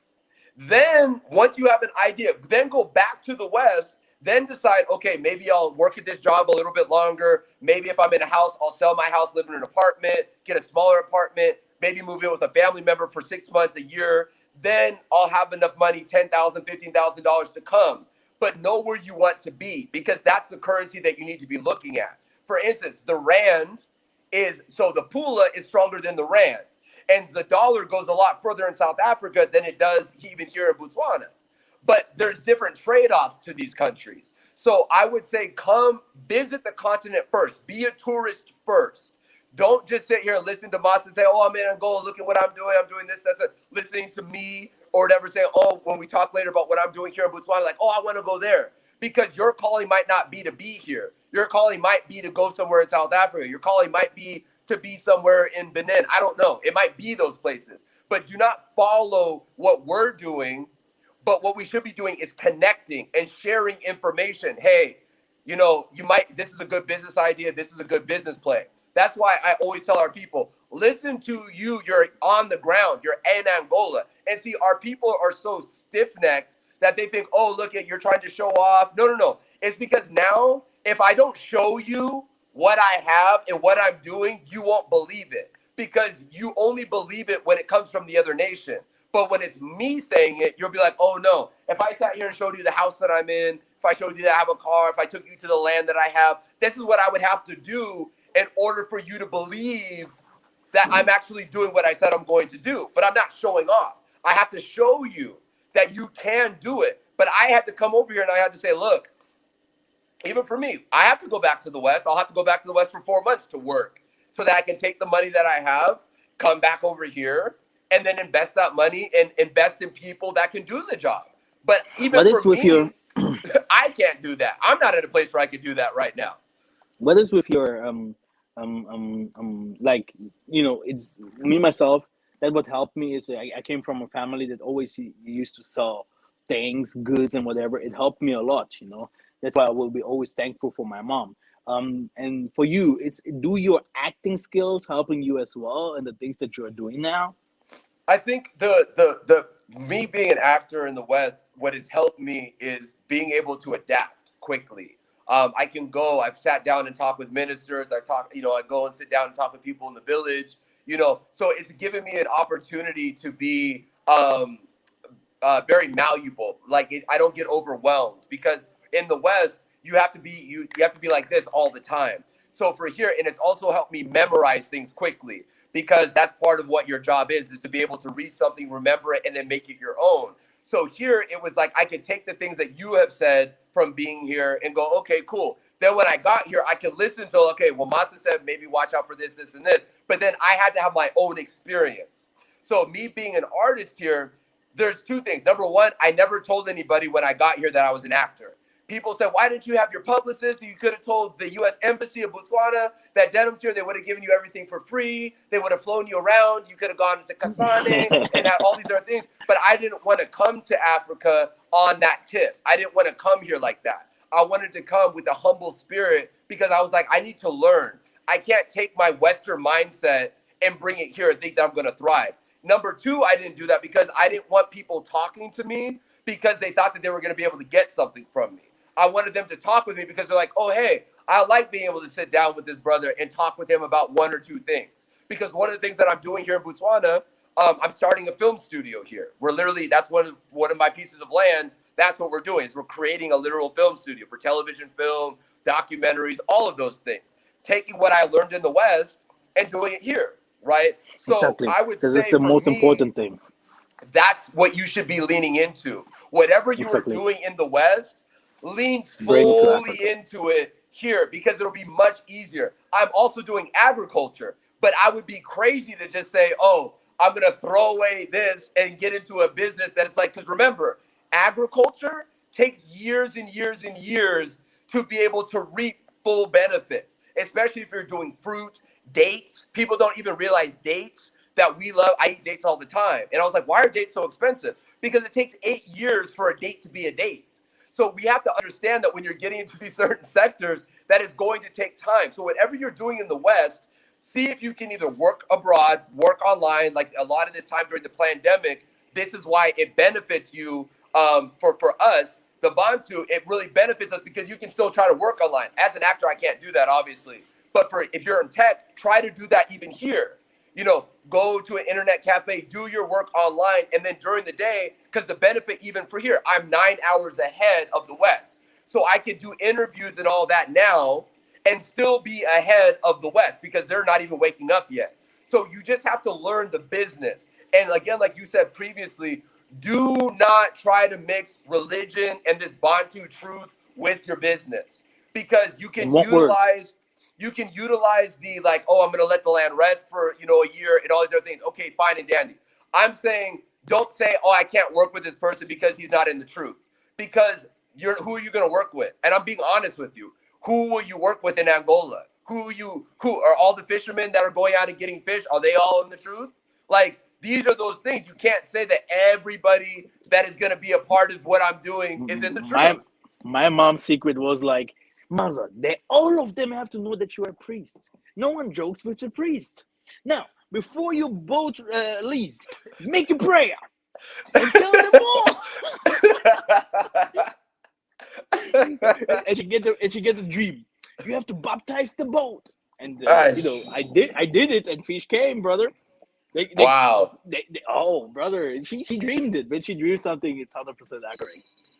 Wow. But no, it's true. You just have to be very, we have to understand that as long as we're doing it through the vein of our people, I always think about Joseph being in Egypt, right? How Pharaoh showed him favor and the Most High was with him. And even when he was in a different land, having to do different things in that land, the Most High knew where his heart was. And so he was still blessing Joseph in the land while he was doing. That's why he became essentially the prime minister of Egypt, right?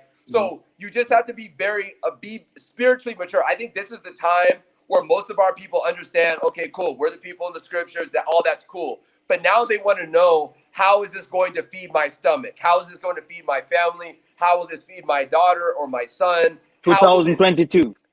How, and that's what we will talk about in other things when we talk about businesses, what you're doing, what I'm doing, exactly. And then how we begin to kind of rebuild the walls of Jerusalem. Because we have an interview with Sister Chairman on Sunday about that too. And so we'll be able to see and listen to, because strategically, the walls were it went across multiple countries, so you have to be strategic in how you do it, and people need to be, and they had 12 kings for a reason.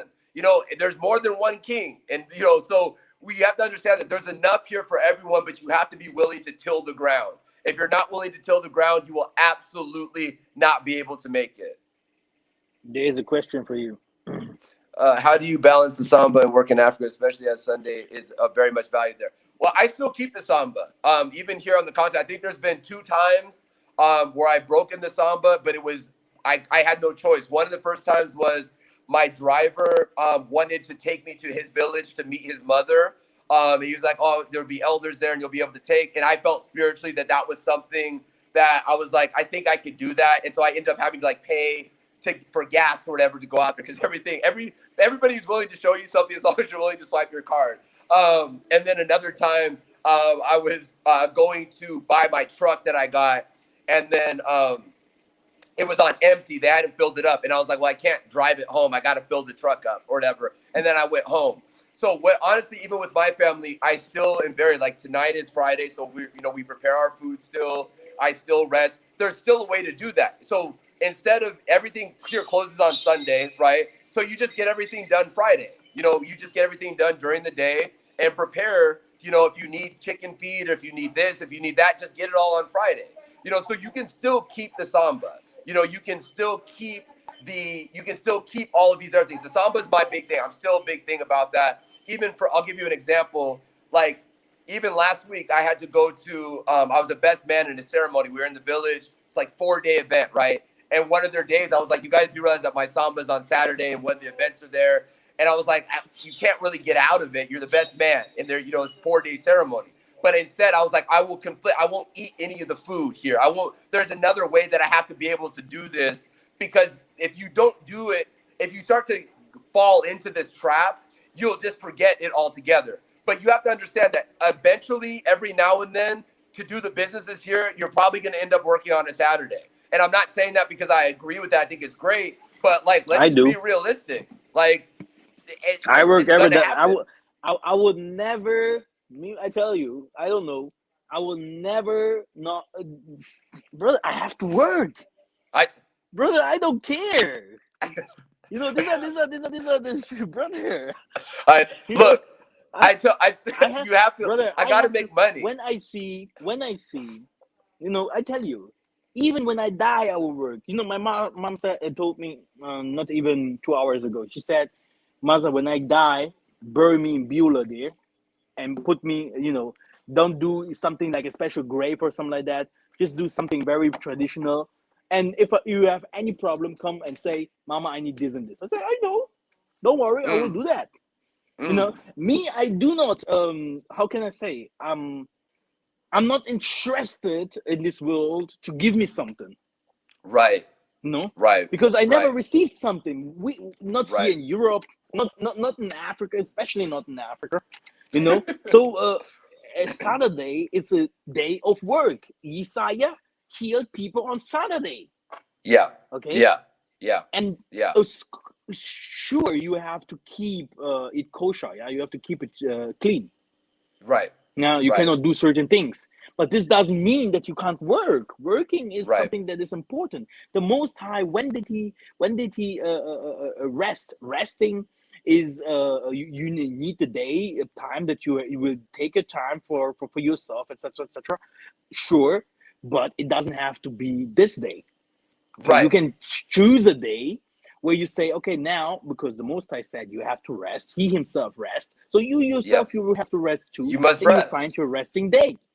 Yes. And you can't get into the vain ideologies. Exactly. Never rest before you don't end your work. The Most High rests because he ends his work.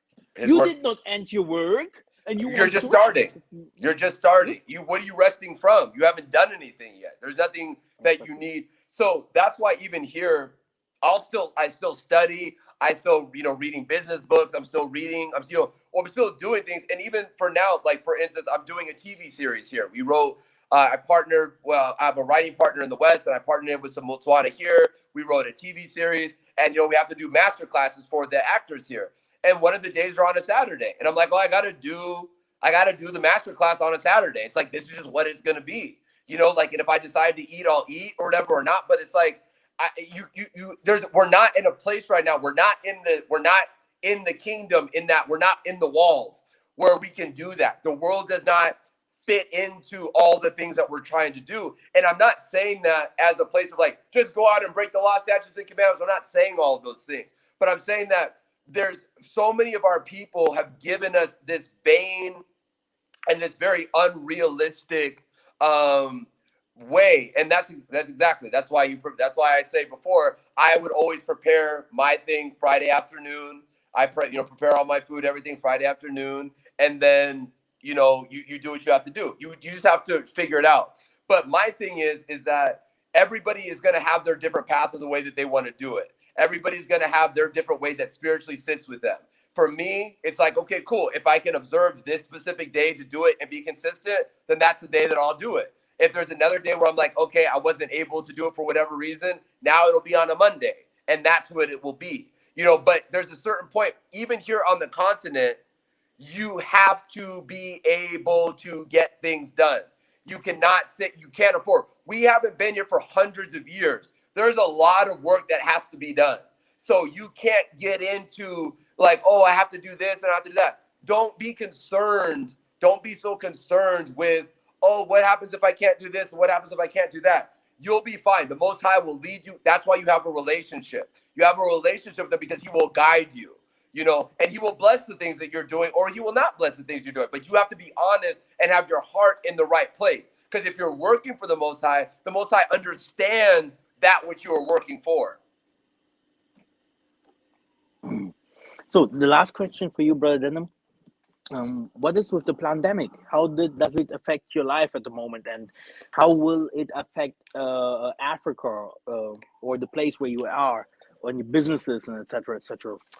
The pandemic when I got here didn't exist a year ago, and then of course as the West went, actually no, as South Africa decided to go, then Botswana decided to be like, oh, I guess we'll just do what there, because Botswana is not really a sovereign country. They're pretty much like the 9th district of South Africa, really.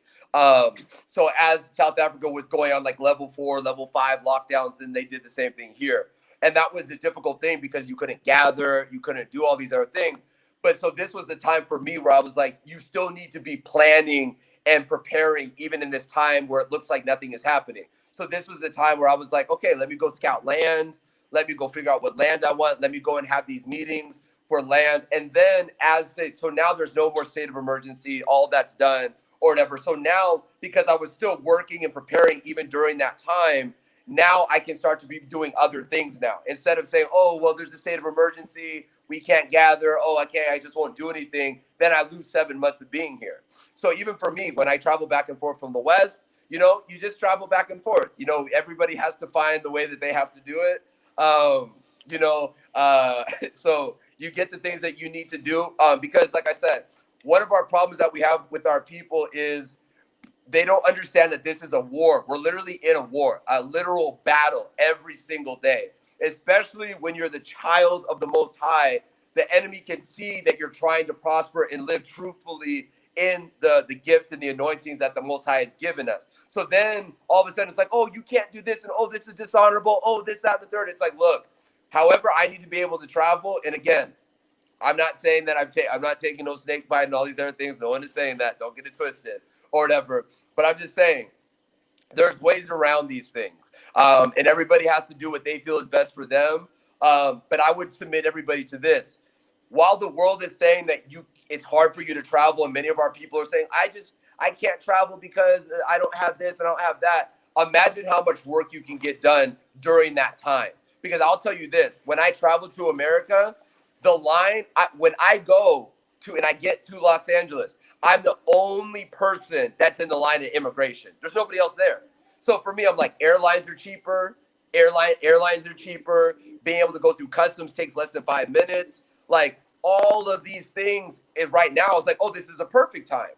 Now it's easy because I can go back to the West, get 1 or 2 things. They give me discounts because I'm the only person on the airline. So you just have to understand the times and stop becoming a victim to the time and understand that the Most High is in control of all of these things. And if you continue to use your strategy and be strategic, when all of this comes to fruition, you will be at the head. You will not be a tail. You will not be a victim. But if you fall victim to everything that's going on right now, when this is done, you will still be a victim. You'll be even worse of a victim because you wouldn't have created anything. So which means that it's the best time to invest in Africa now? Yeah, absolutely. This is the best time. And this is the best time now because people are selling their land for even cheaper. Even if you go through real estate, right? They're having, every time I go on real estate, new price, new price, new price. They keep it on for 2 weeks. They're like, no one's gonna buy this. I go and see houses. I'm like, guys, no one's gonna buy this at market price. Like, I come from the West. I know what a good deal for a house is and what it's not. You guys are not Exactly. gonna get this money for that. So honestly, right now, we have this saying in the West called the fire sale, where that's what they use for investors or whatever when it's like things are not going right. So then things become like pennies on the dollar. Right now, in many places on the continent, they're having a fire sale where you can go and get land.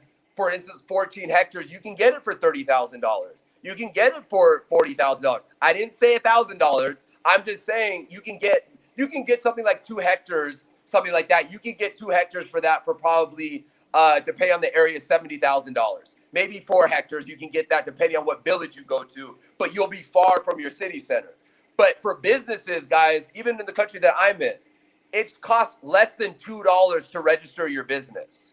$2 is what it costs, 20 pula, to register your business. So you can register, at least get yourself going. So this is the best time right now to be coming during this time of the pandemic when people prices, because people are not able to work as much. Airlines are, so it's cheaper to fly. You're not going through as much weight, and there's fire sales. So I would be very, very keep your eyes out for what is going on in this part of the world, because this is a great time to be here and to invest. And on top of that, the tourism market is much cheaper now than it will be when things go back this new normal that you're going into. Oh wow. So what is with the currency exchange rate? The currency exchange rate in Botswana is, I think, 10 to 1. It's 10 to 1 depending on what day it is. Sometimes it's 10 to 1, sometimes it's 11 to 1, which means for every $1 you bring here, you get 10 pula.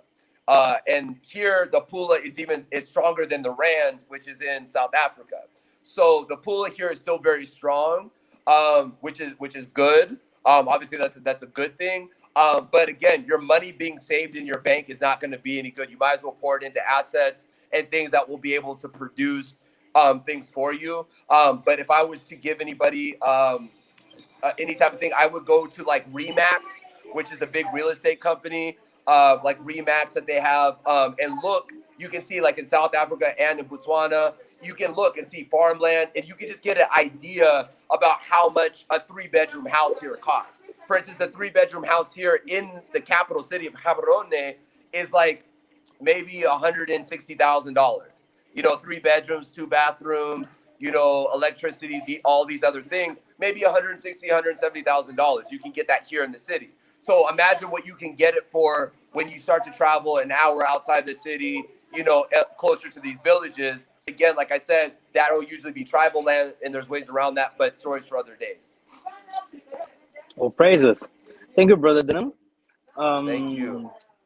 We gonna talk next time about what we are especially doing, and maybe what kinds of people we need, or if we need someone or not, or what people should do, what kind of businesses people can do.